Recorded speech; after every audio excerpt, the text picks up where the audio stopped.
Hello बच्चों, क्या हाल चाल। मैं विवेक सर। और आज हम देखेंगे बेटा कल का जो न्यूमेरिकल वाला क्वेश्चन दिए थे सॉल्व आउट करने के लिए। वो चारों क्वेश्चन है, चारों क्वेश्चन को बैक टू बैक सॉल्व करते हैं, देखते हैं कितने लोगों ने कमेंट किया है और कितने लोगों का सही है, उस चीज को चेक करते हैं। ठीक है, हम सोल्यूशन निकालते हैं बेटा। पहले का क्वेश्चन नंबर पहला है। सोल्यूशन किसका है बेटा? पहले नंबर वाले क्वेश्चन का हम लोग सोल्यूशन कर रहे हैं। दिया क्या था बेटा? एक अवतल दर्पण की फोकस दूरी ज्ञात कीजिए। यानी कि लिखेंगे दिया है। ठीक बेटा। अवतल दर्पण की क्या करना है बेटा? फोकस दूरी ज्ञात करना है। पहले बोल दिया था क्वेश्चन मार्क। और फिर दिया बेटा जबकि उसकी वक्रता त्रिज्या आर, उसकी वक्रता त्रिज्या कितनी है बेटा? 11.5 सेंटीमीटर। ठीक है, तो हम लिखते हैं हम जानते हैं। क्या जानते हैं? कि आर बराबर 2 एफ। ये होता है आर बराबर 2 एफ, या हम इसको लिख सकते हैं एफ बराबर R/2। तो हमारा काम इस पे चलेगा बेटा। हम लिखते हैं तो एफ बराबर लिखेंगे, आर का मान कितना बेटा? 11.5/2। ये सेंटीमीटर साथ में चलेगा। दर्पण कौन सा बेटा? अवतल। आर का मान माइनस में लेंगे, यहाँ पे मान रखेंगे माइनस में हो जाएगा बेटा। ठीक है, अब काटते हैं बेटा। 2×5 = 10। ये क्या 10 मिनट लगेगा। 7×5। ठीक है, एफ का मान 5.75। ठीक है, ये हमारा आंसर है पहले का। कितने लोगों का आया? क्वेश्चन नंबर फर्स्ट लिख के कमेंट करें बेटा। ठीक है, अब क्वेश्चन नंबर सेकंड देखते हैं। क्वेश्चन नंबर सेकंड हम देखते हैं बेटा। तो क्वेश्चन सेकंड का सलूशन है बेटा। ठीक है, देखते हैं। दिया है, क्या क्या दिया बेटा? एक अवतल दर्पण की फोकस दूरी ज्ञात कीजिए, यानी कि एफ का मान हमसे पूछा है। ज्ञात कीजिए जिसकी वक्रता त्रिज्या कितनी है बेटा? आर का मान कितना है बेटा? आर का मान 44 सेंटीमीटर है। हर एक चीज आप नोटिस करिएगा बेटा। दर्पण कौन सा है? उत्तल, यानी वैल्यू पॉजिटिव लेंगे और हम लिखेंगे हम जानते हैं। ठीक है बेटा, एफ बराबर R/2। आर का मान कितना है बेटा? 44 सेंटीमीटर बटा के 2। कैंसिलेट करेंगे तो ये मान हमारा कितना आएगा बेटा? 22 सेंटीमीटर। यानी एफ का मान होगा बेटा 22 सेंटीमीटर। ठीक है, ये आंसर है। कितने लोग आए? क्वेश्चन नंबर सेकेंड यस करके भेज दीजिए बेटा, कमेंट करिए, स्क्रीनशॉट लीजिए आप लोग।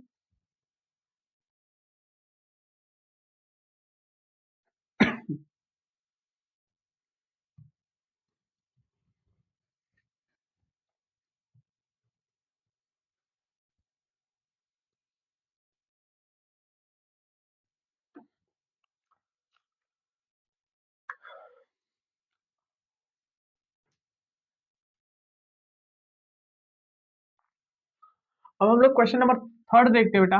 यानी कि क्वेश्चन नंबर थर्ड का सोल्यूशन देखेंगे बेटा। तो सोल्यूशन देखेंगे तो पहले देखते हैं एक अवतल दर्पण की फोकस दूरी। हम लिखेंगे दिया है। एक अवतल दर्पण की फोकस दूरी एफ का मान दिया है बेटा कितना? 15 सेंटीमीटर।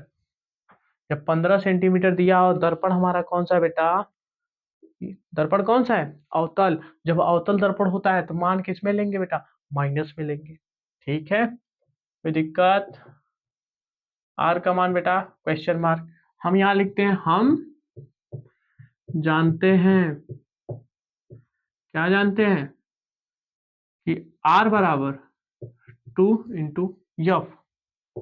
तो 2 × 1 = 15। ठीक है बेटा, 15×2 = 30। प्लस माइनस माइनस हो जाता है, ये सेंटीमीटर, ये आर का मान है। कोई दिक्कत यहाँ तक? माइनस का चीज ये बता रहा है बेटा, ये माइनस का जो चिन्ह होता है ये बताता है कि ये दर्पण हमारा जो सॉल्व हो रहा है क्वेश्चन, वो किसके लिए होता है बेटा? अवतल के लिए। ठीक है, अगला क्वेश्चन हमारा है, एक उत्तल दर्पण की फोकस दूरी कितनी है बेटा? 12 सेंटीमीटर है। 12 सेंटीमीटर हो तो इसकी वक्रता त्रिज्या ज्ञात करना है।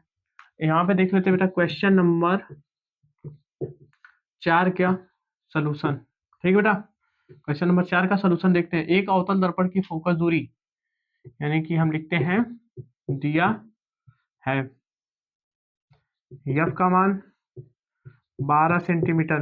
पॉजिटिव लेंगे कि नेगेटिव, कमेंट करिए। उसके बाद बेटा वक्रता त्रिज्या यानी आर का मान क्वेश्चन मार्क। ठीक है, हम लिखते हैं हम जानते हैं।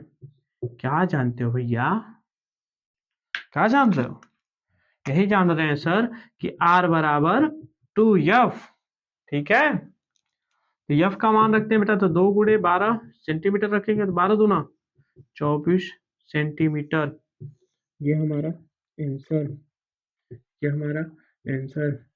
किसका किसका आया था वो टाइप करें, क्वेश्चन नंबर 1 2 3 4 सेंड करिए बेटा, कमेंट करिए तुरंत। जिसका पहला एक सही था वो 1 नंबर, जिसका दूसरा क्वेश्चन सही था बस सिर्फ दूसरा, तो वो सिर्फ 2 नंबर टाइप करके सेंड करें जल्दी से जल्दी। इस तरह तीसरा 3 नंबर, ये सबके जो चारों, सबका सबका सही था, जिसका जिसका चारों क्वेश्चन सही था वो चारों भेजे।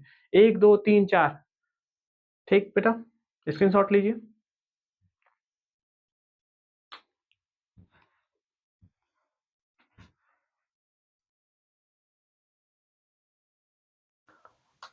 तो आज की हमारी टॉपिक है बेटा, जो कल हम लोगों ने पढ़ा था उसका रिवीजन करते आगे। फोकस दूरी,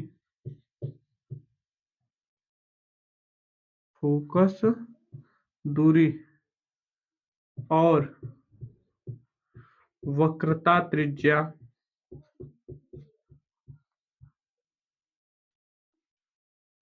वक्रता त्रिज्या, वक्रता त्रिज्या में संबंध। ठीक बेटा, आप लोगों को बताया गया है कि फोकस दूरी और वक्रता त्रिज्या में संबंध। तो यहाँ पे जो फार्मूला निकला था बेटा, वो निकला क्या था? एफ बराबर r/2, यानी जो फोकस दूरी होती है वक्रता त्रिज्या की क्या होती है बेटा? आधी होती है। और दूसरा यहीं से फार्मूला एक निकला था बेटा, हमारा क्या निकला था? 2f इक्वल टू किसके? आर के, यानी फोकस दूरी का दुगुना किसके बराबर होगा बेटा? वक्रता त्रिज्या के। ठीक है, और इस पे क्वेश्चन लगा हुआ था बेटा। ये बताइए, अवतल दर्पण हो तो फोकस धनात्मक होगी ए पॉइंट या बी पॉइंट ऋणात्मक होगी। दूसरा है बेटा, उत्तल दर्पण में, उत्तल दर्पण में फोकस दूरी किस में आती है बेटा? धनात्मक आती है कि ऋणात्मक आती है? ठीक है, कमेंट करिए बेटा। अवतल दर्पण है बेटा, तो अवतल दर्पण में क्या होगा बेटा? ऋणात्मक। उत्तल दर्पण है तो बेटा क्या होगा? फोकस धनात्मक, यानी कि इसमें यफ ऋणात्मक आएगा, जबकि उत्तल में यफ धनात्मक आएगा बेटा। ठीक है, यहां तक का तो क्लियर हुआ। ठीक, इससे क्वेश्चन हम लोगों ने कर ही लिया है। अब हम देखते हैं आज की हमारी जो टॉपिक स्टार्ट होगी बेटा। आज की हमारी टॉपिक है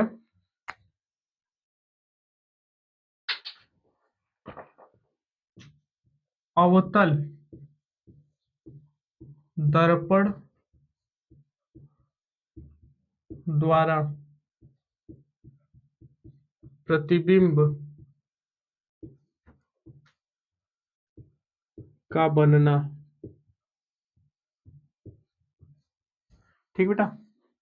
अवतल दर्पण द्वारा क्या है हमारा, प्रतिबिंब का बनना। मोस्ट इंपॉर्टेंट है बेटा क्वेश्चन, इससे बनते भी हैं और कई बार बोर्ड में किरण आरेख खींचने के लिए बोलता है। ठीक है, तो देखते हैं। इस पे आपको हमने कल 6 टाइप बताया था बेटा। कितना टाइप? 6 टाइप। पहला देखिए बेटा, केस, हम केस वाइज पढ़ते हैं। हमने यहाँ पे लिखा है केस फर्स्ट। जब जब वस्तु बोले या बिंब बोले, हम बिंब बोलते हैं बेटा। जब बिंब या वस्तु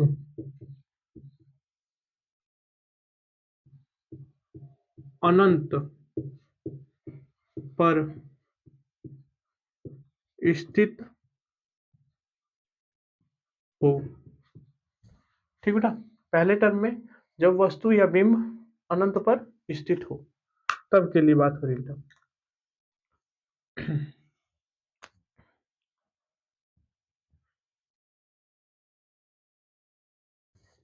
हम लोग पढ़ किसके लिए रहे बेटा? अवतल दर्पण के लिए। तो देखते हैं दर्पण कौन सा है। अवतल दर्पण। ठीक बेटा,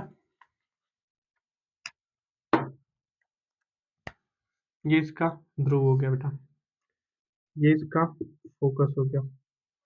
यहाँ पे मान लेते हैं सी हो गया बेटा, इधर। ठीक है, ये डॉटेड लाइन ये बता रहा है कि हमारी जो वस्तु बहुत दूर रखी गई बेटा। ठीक है। अब इस वस्तु द्वारा चलने वाला प्रकाश मुख्य अक्ष के समांतर है। इस वस्तु द्वारा चलने वाला प्रकाश मुख्य अक्ष के समांतर है। और परावर्तन के पश्चात हमने केस पढ़ा था बेटा, मुख्य अक्ष के समांतर आने वाली किरण परावर्तन के पश्चात जिस बिंदु से निकलती फोकस होता है। यानी कि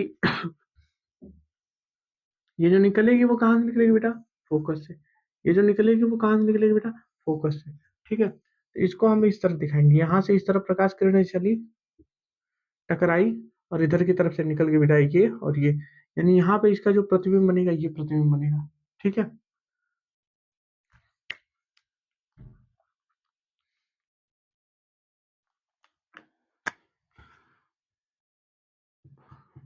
प्रतिबिंब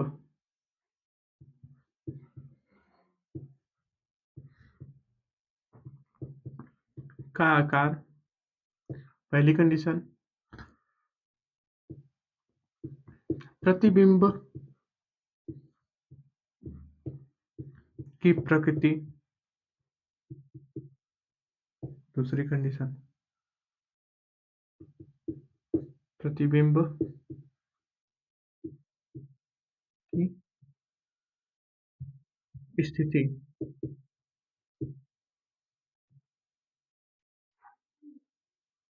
स्थिति। ठीक है बेटा, ये 3 चीजें पूछी जाती है। या तो आकार पूछा जाएगा, या तो प्रकृति पूछी जाएगी, या तो स्थिति पूछी जाएगी। ठीक बेटा, यहाँ पे समझते हैं। ये हमारी एक वस्तु थी, इसका नाम था क्या बेटा? ए और बी। ये कितनी दूरी पे थी बेटा? ये दूरी पे थी अनंत। इसके द्वारा जो प्रतिबिंब बना बेटा, प्रतिबिंब का आकार, प्रतिबिंब का जो आकार है बेटा, वो ध्यान दीजिए, प्रतिबिंब का आकार कैसा है? बिंदु मात्र, बिंदु मात्र, बहुत छोटा है। और ये वाली जो घटना मिलती है जनरली बेटा सूर्य के साथ होती है। सूर्य हुआ, चंद्रमा हुआ। अब देखिए बेटा, सूर्य बहुत बड़ा है और इतनी दूरी पे होने के बाद वो हमको सिर्फ एक क्या दिखता है बेटा? एक गोला। तो एज बिंदु का टर्म हुआ कि नहीं हुआ? अनंत पे जो वस्तु होगी उसका प्रतिबिंब जो बनेगा, प्रतिबिंब का जो आकार होगा बिंदु मात्र होगा। प्रकृति कैसी होगी बेटा? वास्तविक, वास्तविक। एक बात याद रखिए बेटा, प्रकाश किरण आई, इधर काटी, फोकस से निकली, प्रकाश किरण गई, इधर से काटी, फोकस, ये वास्तव में काट रही है, तो वास्तविक होगा। प्रतिबिंब कैसा होगा? वास्तविक होगा। ठीक बेटा, और जब भी प्रतिबिंब वास्तविक बोला जाए तो वो क्या होगा बेटा, उल्टा। क्या बोलेंगे, उल्टा होगा। वास्तविक का मतलब प्रतिबिंब का उल्टा होना। ठीक है, स्थिति कहाँ पे बन रहा है, ये बन कहाँ रहा है बेटा, फोकस पे। इट्स क्लियर, क्लियर है तो यस सर लिखिए बेटा, कमेंट करिए। ये हमारी फर्स्ट केस हुई बेटा।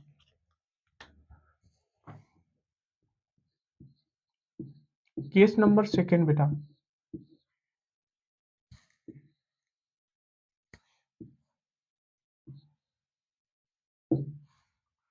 केस नंबर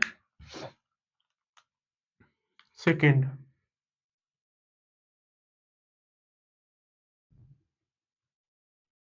दर्पण तो सबको क्लियर होगा बेटा, ठीक है।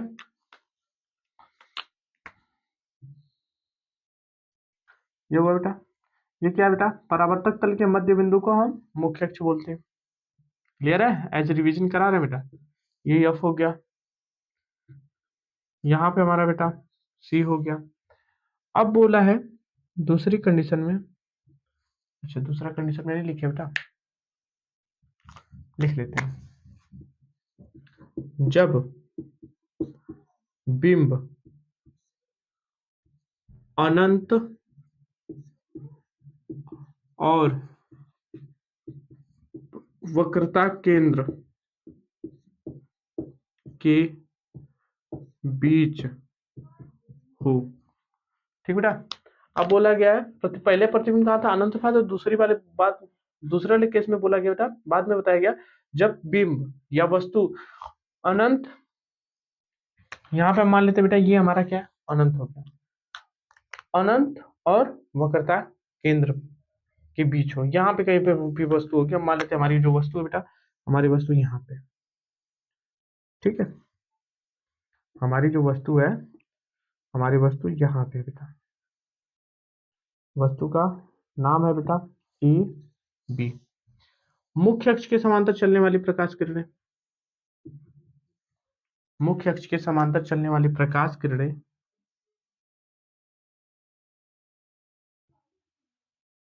मुख्य अक्ष के समांतर चलने वाली प्रकाश किरणें परावर्तन के पश्चात कहां से निकलेंगे बेटा, फोकस से, ठीक है। और वक्रता केंद्र की तरफ जाने वाली प्रकाश किरणें इस तरफ,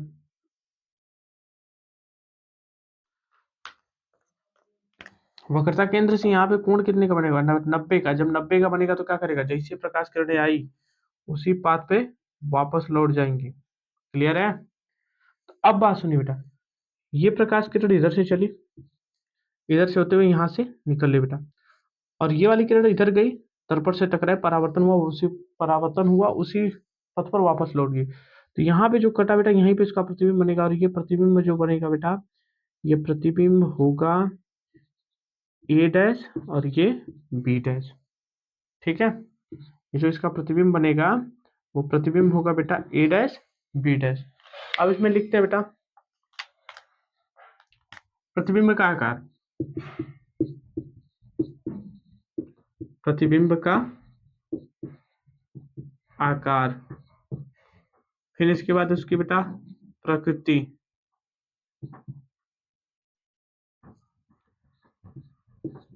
प्रकृति लिखते हैं, ठीक है, और उसकी स्थिति, ठीक। देखो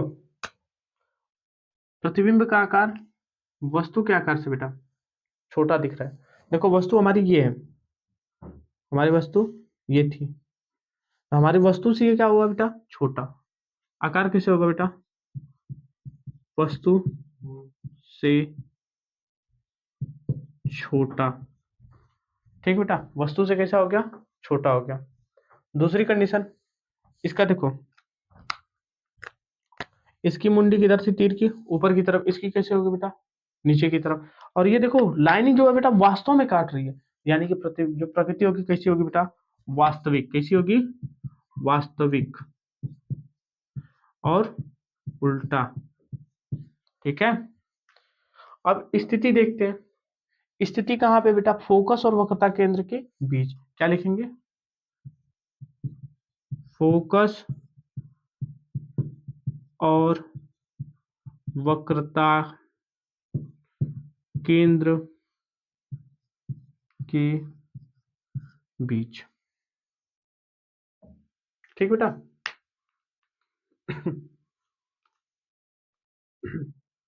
प्रतिबिंब का आकार वस्तु से छोटा, देखो वस्तु इतना बड़ा था, प्रतिबिंब उसका छोटा बना बेटा।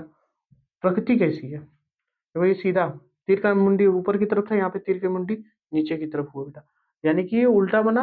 और देखो वास्तव में लाइनिंग काट रही है, ये वास्तविक प्रतिबिंब बनेगा, उल्टा बनेगा। ठीक है। और इसकी स्थिति कहाँ पे है बेटा, फोकस और वक्रता केंद्र के बीच। ठीक है, तो इसका स्क्रीनशॉट आप लोग लीजिए और आगे बढ़ते हैं। अब हमारा हम देखते हैं बेटा case third, case number third. जब बिंब वक्रता केंद्र सी पर हो। ठीक बेटा। तीसरी केस में है क्या, जब बिंब वक्रता केंद्र पर हो तो। ठीक है।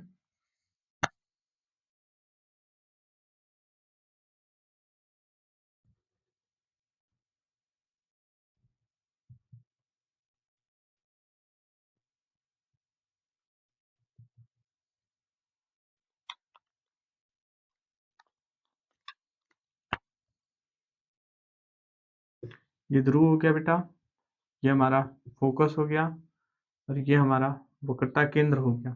ठीक है। इस फिगर में थोड़ा सा दिक्कत आता है, थोड़ा सा कॉम्प्लिकेटेड होता है बेटा, पर इजी है। यहाँ पे एक वस्तु है, ठीक है, हम इसको थोड़ा सा बनाते हैं फिर इसका समझाएंगे बेटा।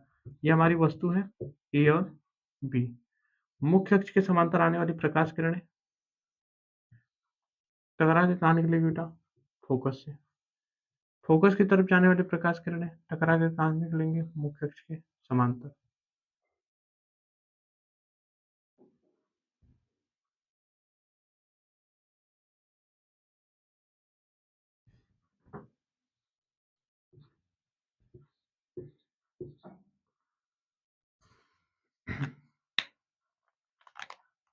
अब समझिए बेटा, पहली लाइनिंग ये है, मुख्य अक्ष के समांतर जा रही थी, टकराने के बाद कहाँ से निकलेगी बेटा, फोकस से। ठीक है। अब मुख्य अक्ष के समांतर, सॉरी मुख्य की फोकस की तरफ जा रही थी, प्रकाश किरण किधर जा रही थी बेटा, फोकस की तरफ। फोकस की तरफ जाते हुए यहाँ से दर्पण से टकरा कर परावर्तन के पश्चात कहाँ से निकल गई बेटा, मुख्य अक्ष के समांतर। अब ये जो कटा, ये जो कटा वही उसका क्या होगा बेटा, प्रतिबिंब बनेगा। तो इसका नाम देंगे बी डैश और ये ए डैश। क्लियर हुआ, इसका नाम देंगे बेटा बी डैश ए डैश। ये जो बिंदु है वो बिंदु कौन है बेटा, बिंदु सी है, यानी वक्रता केंद्र है। तो अब यहाँ पे हम देखते हैं बेटा आकार के बारे में, प्रकृति के बारे में, और स्थिति।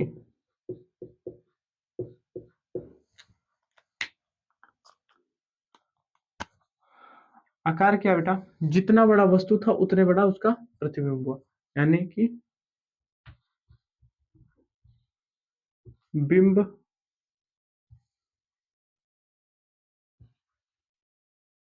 बिंब के बराबर। ठीक है। प्रकृति कैसी होगी बेटा, इसका तीर का मुंडी ऊपर था, इसके तीर का मुंडी नीचे था, यानी कि वास्तविक वास्तव में कट भी रहा है। ये क्या हो गया बेटा, वास्तविक। वास्तविक उल्टा। ठीक है। स्थिति कहाँ बेटा, वक्रता केंद्र पर, वक्रता केंद्र पर। ठीक बेटा। अब बेटा हमारा जो केस है, केस नंबर 4, केस जो हमारा वो है 4 नंबर।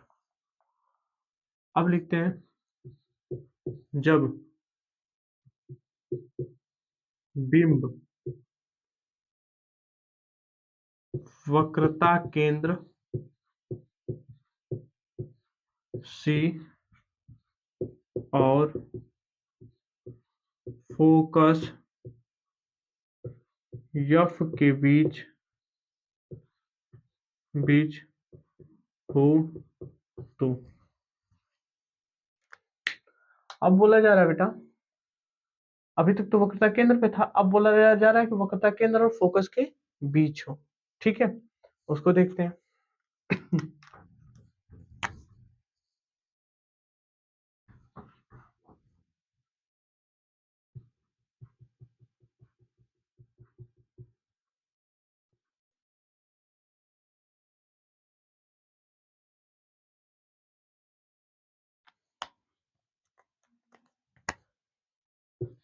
ये ध्रुव हो गया, ये बेटा हमारा फोकस हो गया, ये हमारा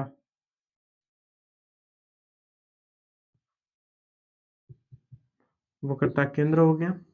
अब बोल रहा है कि बेटा प्रतिबिंब जो है हमारा, हम मान लेते हैं वो जो बिंब है वो हमारा यहाँ पे। ठीक है,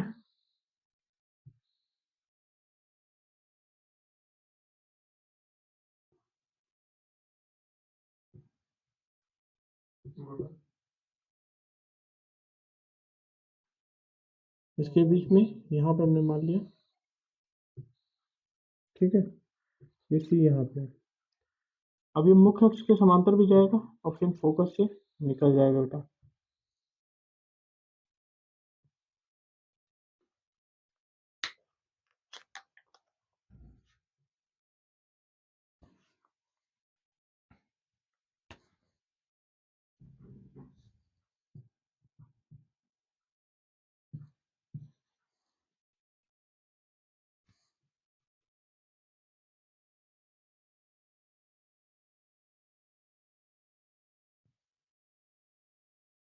हम्म। अब देखो बेटा यहाँ पे इसका कटा है बेटा। अब याद रखिए, ये तीर का निशान इधर, तो ए बी मुख्य अक्ष के समांतर आ रही थी प्रकाश किरणें। मुख्य अक्ष के जब समांतर आई बेटा तो परावर्तन के पश्चात इधर से निकल गई। अब वक्रता केंद्र से जाने वाली प्रकाश किरणें इधर गई, दर्पण से टकरा कर वापस आ गए बेटा। अब यहाँ पे जैसे निकलेंगे ये इधर की तरफ, ये इधर। ठीक है, यहाँ पे जो कटा है बेटा इसका नाम देते हैं हम लोग ए डैश और ये बी डैश। ठीक है, यहाँ तक तो क्लियर है। अब समझिए बेटा, आकार देखते हैं, प्रतिबिंब का आकार और उसकी प्रकृति और स्थिति।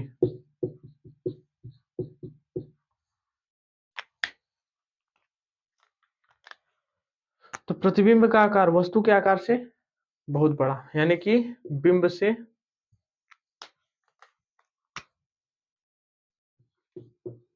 बिंब से बड़ा। बिंब से क्या बनेगा बेटा, बड़ा बनेगा। ठीक है, प्रकृति कैसे होगी, उल्टा है कि नहीं है, वास्तव में मिल रहा है, यानी हम लिखेंगे वास्तविक। क्या लिखेंगे बेटा, वास्तविक और उल्टा। स्थिति कहाँ पे होगी बेटा, वक्रता केंद्र और अनंत के बीच। वक्रता केंद्र और अनंत के बीच। ठीक है बेटा, वक्रता केंद्र और अनंत के बीच। और बेटा ये पांचवी वाली पॉइंट हम लोग देख लेते हैं।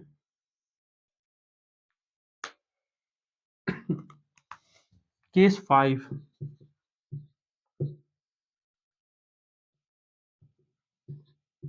केस 5। ठीक है बेटा,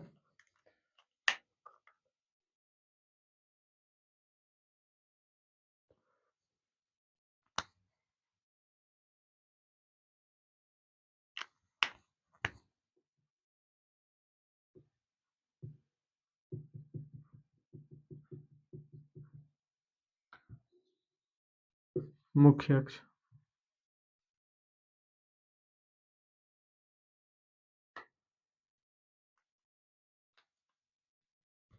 इसके लिए हम लिख लेते हैं यहाँ पे बेटा, जब प्रतिबिंब, सॉरी जब बिंब फोकस, एफ यानी कि फोकस पर हो तो, ठीक है ना। जब बीम कहाँ पे होगा, फोकस पे होगा, ठीक। ये चीज जो हमारा वस्तु है या बीम है वो कहाँ पे होगी बेटा, फोकस पर, फोकस पे हुआ, मुख्य अक्ष के समांतर हुआ और यहां से निकलेगा।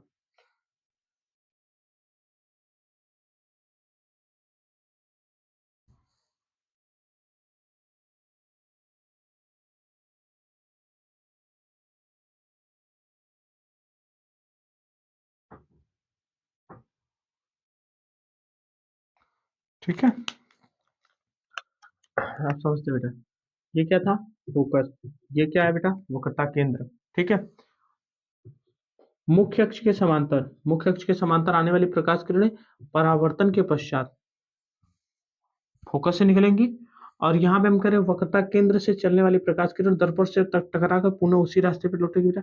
हम ये मान लेते हैं सॉरी, ये कहीं ना कहीं इधर आके मिलेगी बेटा, तब तक हमारा क्या आ जाएगा बेटा, अनंत। तो अब स्थिति, क्योंकि देखो थोड़ा सा एडजस्ट करना पड़ेगा बेटा, क्योंकि रिक्वायरमेंट हमको कि हम एक जगह पे पूरा चाह रहे हैं। ये 5 कंडीशन एक जगह पे हो जाए, छठवीं कंडीशन हम आगे देख लेंगे इसको इरेज करके। और 5 कंडीशन का हमको रिक्वायरमेंट है बेटा, कुछ समझाएंगे, थोड़ा सा एडजस्ट करिए बेटा। आकार, प्रकृति और बेटा स्थिति, ठीक है। आकार, प्रकृति, स्थिति। आकार जब देखोगे बेटा, ये मान लेते हैं यहाँ पे आके मिला, तो ये हमारी डॉटेड लाइन बहुत बड़ा हो गया, यानी कि बिंब से बहुत बड़ा, बिंब से बहुत बड़ा, ठीक बेटा, बिंब से बहुत बड़ा बनेगा। प्रकृति कैसी होगी बेटा, नीचे की तरफ आके कहीं ना कहीं ये मान लेते हैं ये इधर आ गया, ये इधर आया, यहाँ पे कट गया, तो यहाँ पे जो फिगर बनेगा बेटा यही बनेगा ना। फिगर देख लो, थोड़ा सा एडजस्ट करते हैं ये वाला चीज यहाँ पे। अब इसका जो फिगर बनेगा बेटा,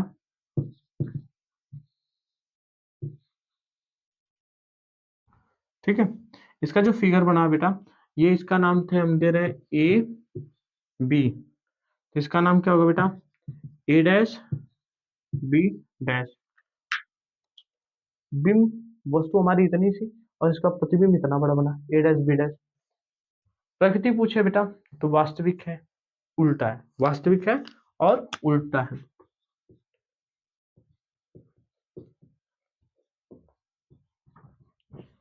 वास्तविक और उल्टा।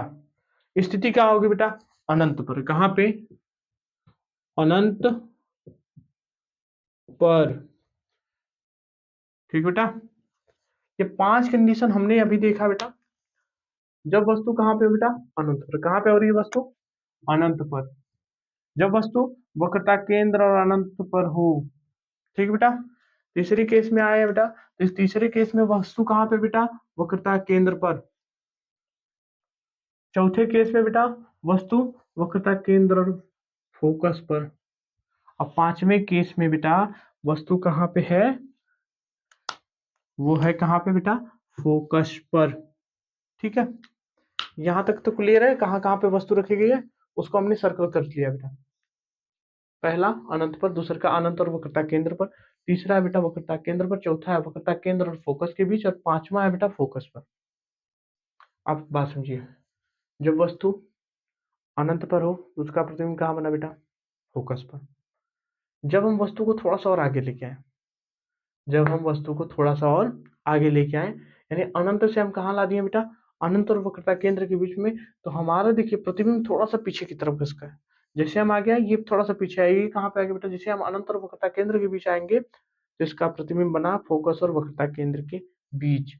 अब थोड़ा सा और, अब हमारी कंडीशन क्या पे होगी बेटा, अब बात समझिए बेटा, यहाँ यहाँ से यहाँ तक अनंत, हम अनंत और वक्रता केंद्र बेटा इसमें कहीं पे भी वस्तु रख सकते हैं, उसका फिगर यही बनेगा बेटा, इसी तरह कंडीशन को फॉलो अप करेगा। अगला पॉइंट बेटा, जो वस्तु को कहाँ रखे बेटा, वक्रता केंद्र पर, वक्रता केंद्र पर रखे तो उसका प्रतिबिंब कहाँ बना बेटा, वक्रता केंद्र पर। अब थोड़ा सा और आगे जाते हैं, वक्रता केंद्र और फोकस के बीच रखते हैं। वस्तु को कहाँ रखें बेटा? वक्रता केंद्र और फोकस के बीच रखें। ठीक है, तो अब क्या होगा बेटा? उसका जो प्रतिबिंब बनेगा बेटा, वक्रता केंद्र और अनंत के बीच। ठीक, लास्ट कंडीशन, जब प्रतिबिंब को हम या बिंब को हम कहाँ रखते हैं बेटा? फोकस पर। फोकस पे हमने रखा, इसका जो प्रतिबिंब बना वो बेटा कहाँ बन रहा है? अनंत पर। इन 5 चीजों में एक कॉमन सी चीज देखिए बेटा, प्रतिबिंब पांचों में वास्तविक है। प्रतिबिंब वास्तविक, वास्तविक, वास्तविक, वास्तविक और ये वास्तविक है। ठीक है, 5 कंडीशन में अवतल दर्पण वास्तविक प्रतिबिंब देगा। मात्र एक कंडीशन जिसमें वो क्या करेगा बेटा? आभासी प्रतिबिंब देगा। इसको याद रखने के लिए कल हमने आपको लास्ट में एक चीज बताई थी बेटा, ट्रिक विशेष बिंदु के टर्म में। ये चीज कितने लोगों ने रिवीजन किया है?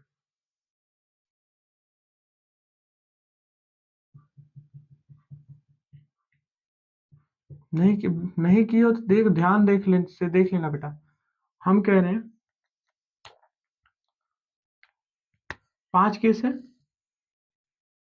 1 लाइन, 2 लाइन, 3 लाइन, 4 लाइन और ये 5 लाइन। ठीक है बेटा, ये हम मानते हैं बेटा इसको फोकस। क्या है बेटा? फोकस। इसको मानते हैं वक्रता केंद्र, इसको मानते हैं अनंत। यहाँ तक तो क्लियर है? दर्पण कौन सा है? अवतल दर्पण है। तो ये हमने 5 लाइन के 5 केस अभी पढ़ रहे, छठवीं केस को हमने होल्ड किया। पहला को अनंत मान ले, फिर गैप दिया, फिर इसका वक्रता केंद्र, फिर एक खाना छोड़ के फिर इसके बाद दिया बेटा फोकस। पैटर्न याद रखते हैं, नंबरिंग करते हैं। 1 नंबर, 2 नंबर, 3 नंबर, 4 नंबर और ये बेटा 5 नंबर। ठीक है, और हमने कल एक चीज और नीचे की तरफ लिखवाया था बेटा, यहाँ पे 1 नंबर, 2 नंबर, 3 नंबर, ये 4 नंबर और ये 5 नंबर। यहाँ तक का काम करवाए थे कि नहीं करवाए थे बेटा? ठीक है, यहाँ तक का काम हमने कल लास्ट में पढ़ाया था बेटा। अब उसको देखो, अब उस चीज को यहाँ से एनालाइज करते हैं। ऊपर वाला वस्तु है, ऊपर वाले में क्या रखा जाएगा बेटा? ये वस्तु है या हमारी बिंब है। क्या बेटा? वस्तु बोल रहे हैं या बिंब बोल रहे हैं? नीचे वाला क्या बेटा? प्रतिबिंब। क्या है नीचे वाला? प्रतिबिंब। अब बात समझो, जब वस्तु अनंत पर होगी प्रतिबिंब कहाँ बनेगा? फोकस पे। देखो 1 नंबर का मतलब इसके साथ रिलेशन। जब वस्तु अनंत पर होगी तो उसका प्रतिबिंब कहाँ बनेगा बेटा? फोकस पर बनेगा। वस्तु अनंत पर है, प्रतिबिंब कहाँ बना? फोकस पर। क्लियर हुआ कि नहीं हुआ? समझ में आ रहा है? अगर समझ में आ रहा है तो यस सर लिख के तुरंत कमेंट करिए बेटा। जब वस्तु अनंत और वक्रता केंद्र के बीच हो, जब वस्तु अनंत और वक्रता केंद्र के बीच हो। कंडीशन नंबर 2, जब वस्तु या बिंब अनंत और वक्रता केंद्र के बीच हो। ठीक है बेटा, इसका प्रतिबिंब कहाँ बनेगा? फोकस और वक्रता केंद्र के बीच। इसका प्रतिबिंब फोकस और वक्रता केंद्र के बीच। स्थिति देख लो, फोकस और वक्रता केंद्र के बीच। क्लियर हुआ कि नहीं हुआ? तीसरी कंडीशन बेटा, जब वस्तु वक्रता केंद्र पर ही हो तो उसका प्रतिबिंब वक्रता केंद्र पर ही बनता है बच्चा। देख लो, वक्रता केंद्र पर वस्तु रखे थे, उसका प्रतिबिंब, वस्तु है ए बी और प्रतिबिंब है ए डैश बी डैश, सी पे ही बना है। क्लियर है कि नहीं है? अब आगे की तरफ बढ़ते हैं बेटा। अब हम आगे की तरफ बढ़ते हैं, जब हम वस्तु को वक्रता केंद्र और फोकस के बीच रखते हैं। जब वस्तु को वक्रता केंद्र और फोकस के बीच रखते हैं बेटा, नंबर 4, तो इसका प्रतिबिंब कहाँ बनेगा? वक्रता केंद्र और अनंत के बीच। जब हमने रखा बेटा इसको वक्रता केंद्र और फोकस के बीच, तो इसका प्रतिबिंब बना वक्रता केंद्र और अनंत के बीच। वक्रता केंद्र और अनंत के बीच। कोलैप्स करा लो, मिला लो बेटा। क्लियर हुआ कि नहीं हुआ? मजा आ रहा है? अब अगला पॉइंट देखते हैं बेटा, जब वस्तु फोकस पर हो, यानी लास्ट कंडीशन, पॉइंट नंबर 5, वस्तु कहाँ पे बेटा, फोकस पे है, तो उसका जो प्रतिबिंब बनेगा वो कहाँ बनेगा बेटा, अनंत पर, यानी कि अनंत पे, ये वाली कंडीशन।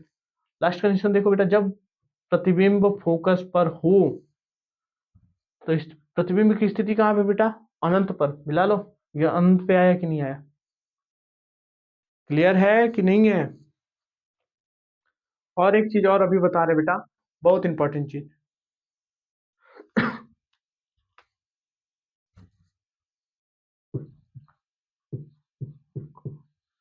संयुग्मी, संयुग्मी फोकस।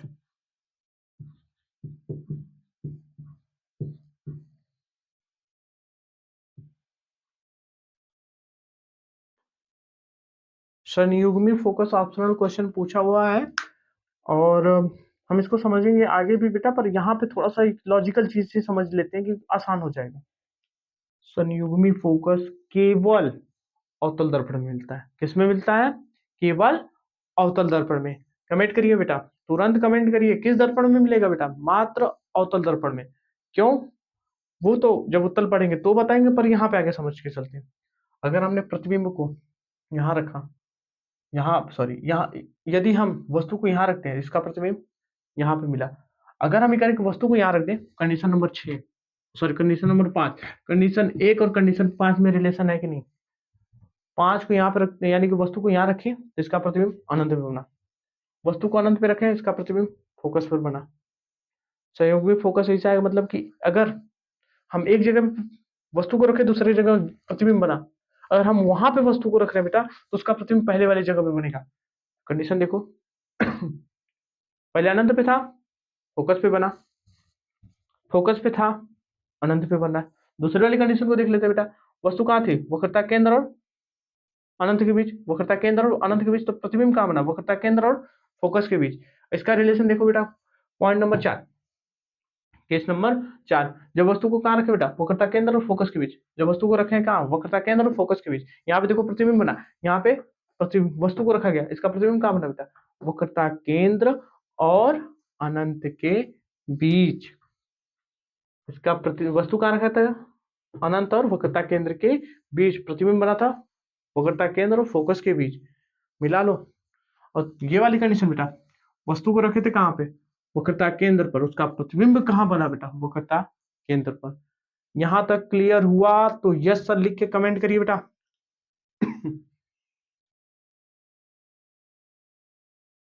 हमारा उत्तल दर्पण का 5 पॉइंट खत्म हुआ था बेटा, छठवां और लास्ट पॉइंट है, थोड़ा सा याद रखिए बेटा, केस नंबर 6, ठीक है, केस नंबर 6, थोड़ा सा ध्यान दीजिए बेटा, यही केस नंबर 6 में सिर्फ अवतल दर्पण आभासी प्रतिबिंब बनाता है, बाकी 5 में वास्तविक बनाता है बेटा, ये कंफ्यूजन बना रहता है। तो एक बात याद रखिएगा कि अवतल दर्पण की 5 कंडीशन वास्तविक प्रतिबिंब देगा, जबकि छठवीं कंडीशन में क्या देगा बेटा, आभासी दे देगा। जब बिंब या वस्तु कहाँ रखा जाएगा बेटा, फोकस और ध्रुव के बीच हो तो, ठीक बेटा। छठी कंडीशन में हम क्या करेंगे, दर्पण, ये हमारा कौन सा दर्पण हो गया, ये दर्पण हमारा कौन सा हुआ बेटा, अवतल, कोई दिक्कत,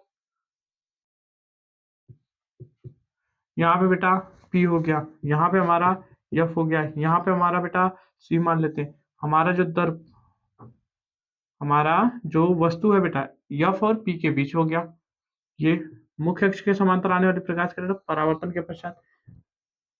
के पश्चात फोकस से निकलती है, ठीक है। एक ये पैटर्न बनेगा बेटा।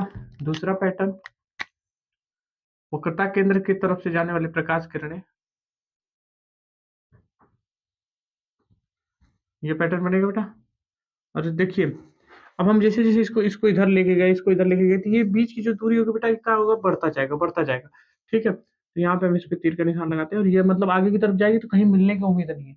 पर अगर हम इधर से देखें, अगर हम यहाँ से देखना स्टार्ट करें, हम यहाँ से बेटा देखना स्टार्ट करें, ठीक है, हम क्या काम कर रहे हैं, ये आंख है, इधर से हम देखना जैसे स्टार्ट करेंगे तो हमको क्या लगेगा, ये प्रकाश किरणें यहाँ आगे की तरफ से आ रही है। ठीक है, ये क्या लगेगा बेटा, हमको आगे की तरफ से आ रही है। पर क्या ये वास्तव में उधर से तो आती है? नहीं।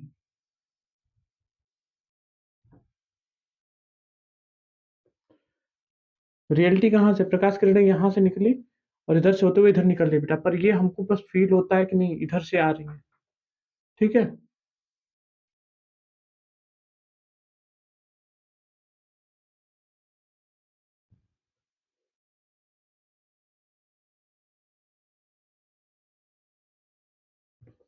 ए बी, इसका बनेगा बेटा ए डैश बी डैश।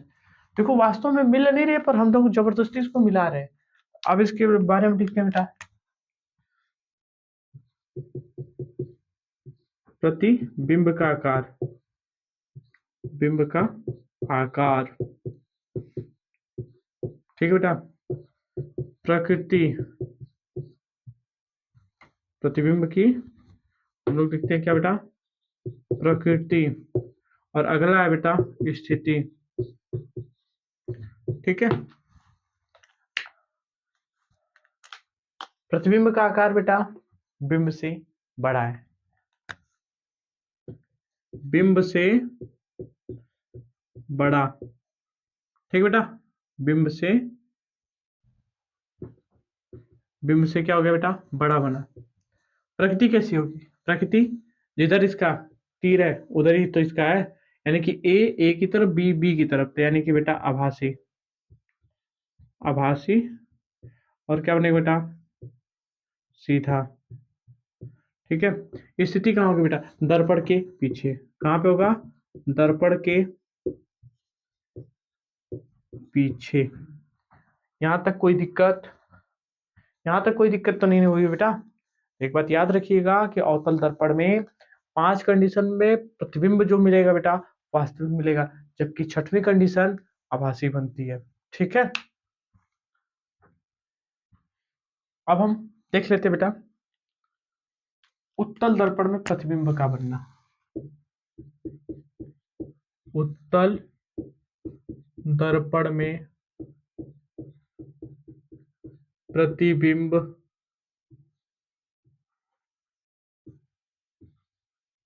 का बनना।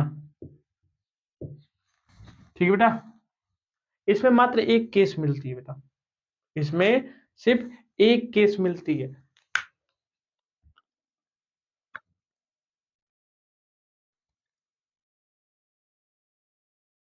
दर्पण कौन सा है, उत्तल।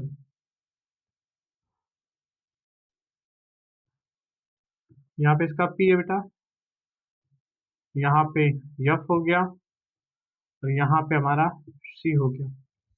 ठीक बेटा,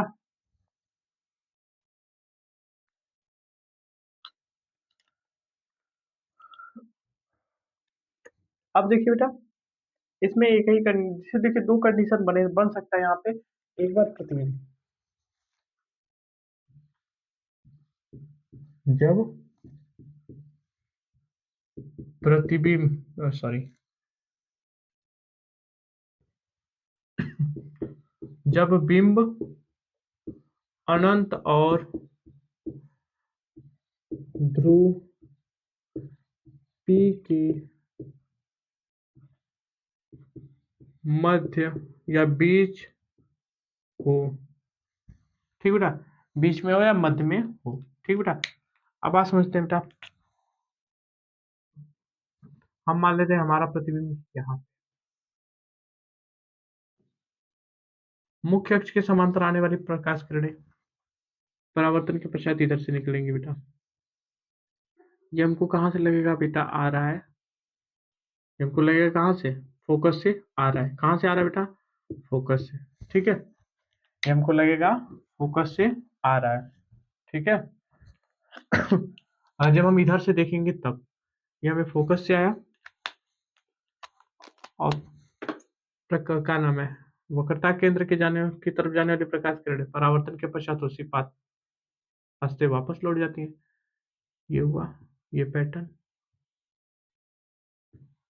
ठीक है, इधर आइए, यहीं से टकरा के वापस बेटा, ये भी डॉट डॉट लाइनिंग होती है। ठीक है, तो इसका प्रतिबिंब कहाँ बना बेटा? इसका प्रतिबिंब ए बी, अब प्रतिबिंब का नाम क्या पड़ेगा बेटा? ए डैश बी डैश, यानी कि प्रतिबिंब की स्थिति स्थिति प्रकृति आकार। ठीक बेटा, आकार कैसा होगा बेटा? वस्तु से छोटा, यानी बिंब से क्या होगा बेटा? बिंब से छोटा। बना कि नहीं बना? प्रकृति कैसे होगा बेटा? सिर की तरफ सिर है इसका, यानी कि आभासी, आभासी और सीधा। ठीक बेटा, स्थिति कहाँ है? फोकस और ध्रुव के बीच, फोकस और ध्रुव के बीच। यहां तक में कोई दिक्कत? उत्तल दर्पण में बेटा याद रखिएगा कि सिर्फ आभासी प्रतिबिंब मिलता है, और जो प्रतिबिंब बनेगा वो बिंब से छोटा बनेगा। ठीक है, इसमें 5 कंडीशन वास्तविक प्रतिबिंब का देगा अवतल दर्पण में, जबकि एक कंडीशन आभासी देगा बेटा। ठीक है, इसका स्क्रीनशॉट ले लीजिए।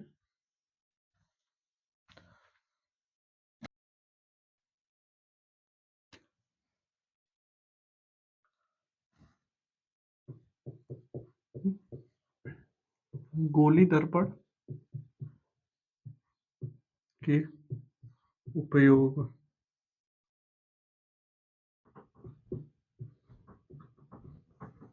गोली दर्पण के उपयोग, उसमें ए पॉइंट लिखते हैं बेटा, कौन है? अवतल दर्पण। ठीक है, अवतल दर्पण में देखते हैं बेटा,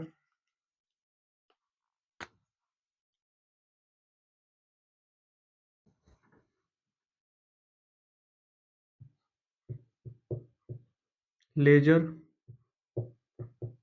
लाइट में गाड़ियों की हेडलाइट में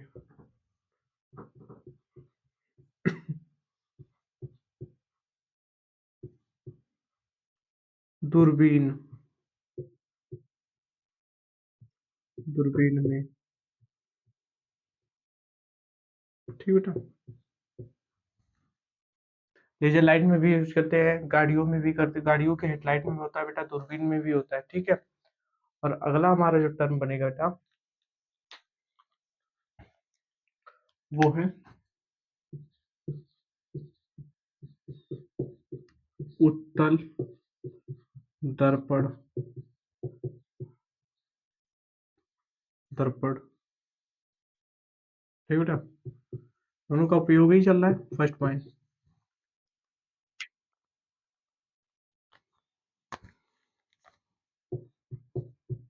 रोड लाइट में। सेकेंड है बेटा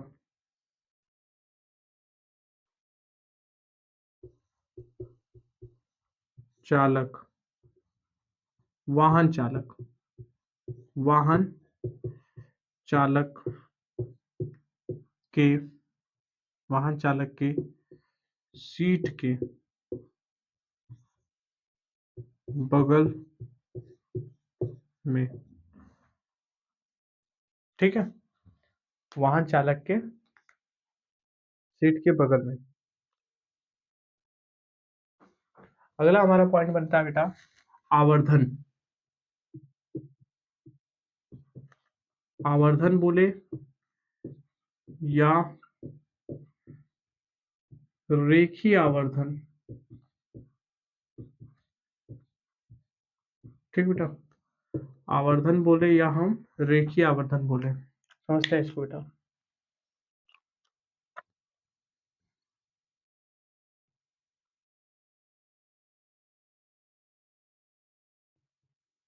जब दर्पण द्वारा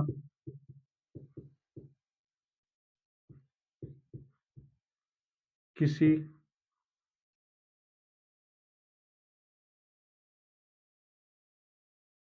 दर्पण द्वारा बने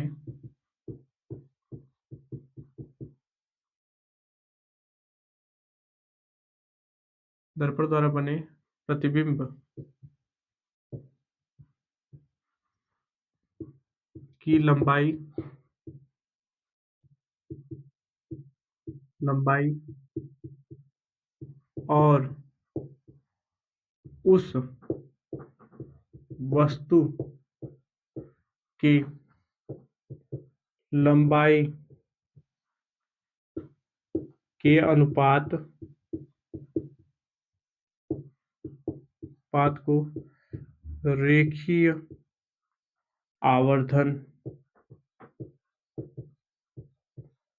कहते कहते हैं।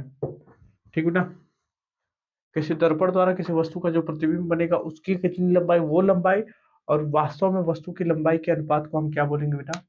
आवर्धन या रेखीय आवर्धन। अर्थात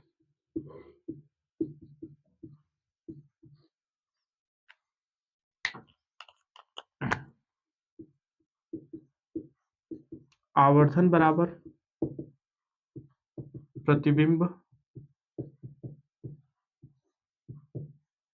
प्रतिबिंब की लंबाई बटा के वस्तु की लंबाई। ठीक बेटा, हम इसको शॉर्ट फॉर्म में लिख सकते हैं, यम इक्वल टू आई अपान में ओ। ठीक है, यम इक्वल टू आई अपान में ओ। यम क्या है बेटा?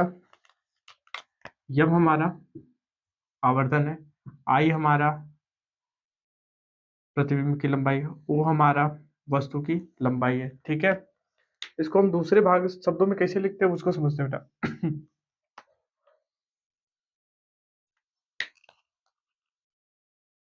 इसका स्क्रीनशॉट लीजिए आप।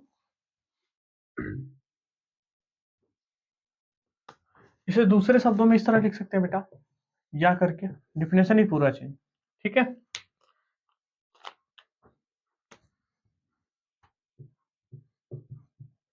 दर्पण से प्रतिबिंब की दूरी का दूरी और दर्पण से वस्तु के दूरी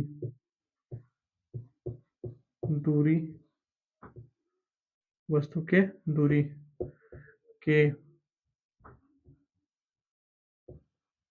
अनुपात अनुपात को रेखीय आवर्धन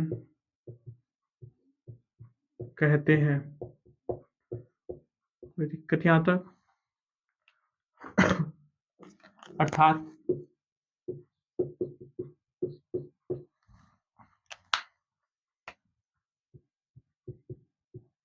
आवर्धन बराबर दर्पण से प्रतिबिंब की दूरी बटा के दर्पण से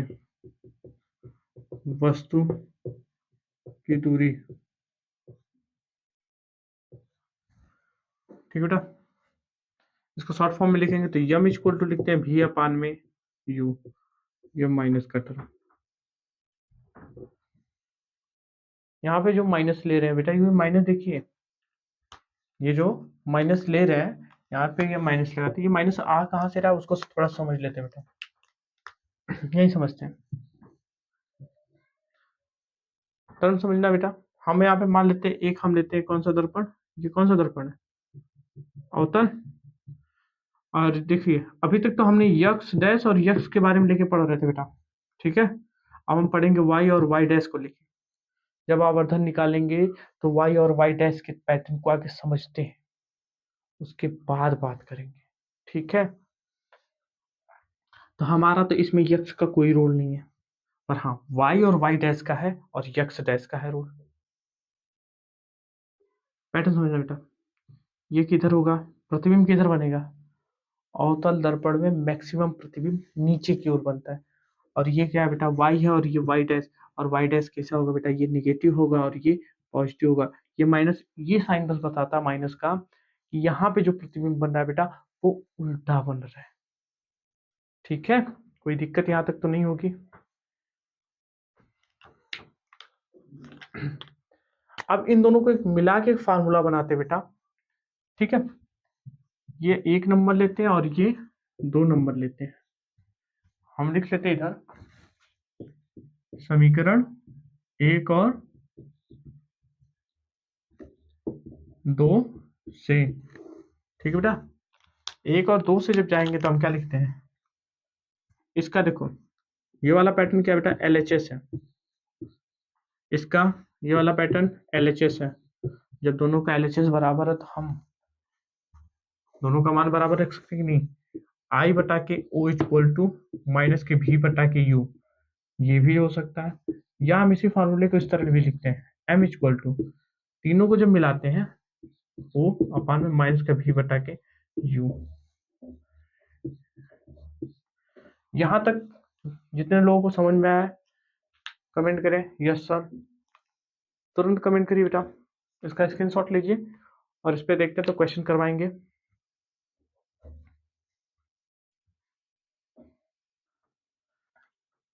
तो यहां तक का आपको समझ में आया कि नहीं आया है। इसके बाद कल की हमारी जो टॉपिक रहेगी बेटा, वो टॉपिक है दर्पण सूत्र। दर्पण सूत्र 1/f इक्वल टू 1 में u प्लस 1 में v। ये मोस्ट इंपॉर्टेंट है बेटा आपके चैप्टर के लिए। आपके सिलेबस में सबसे ज्यादा इंपॉर्टेंट है परावर्तन का जब टर्म पढ़ोगे, यानी दर्पण सूत्र। इससे हम बेटा न्यूमेरिकल आएंगे। कल की हमारी टॉपिक इसी पे रहेगी बेटा। इसका हम लोग निगमन करेंगे, प्रूफ करेंगे। आपके सिलेबस में है नहीं पर बताया जाएगा, प्रूफ है, प्रूफ करेंगे बेटा और इस पे क्वेश्चन सॉल्व आउट करेंगे, ठीक है। Thank you for watching my videos.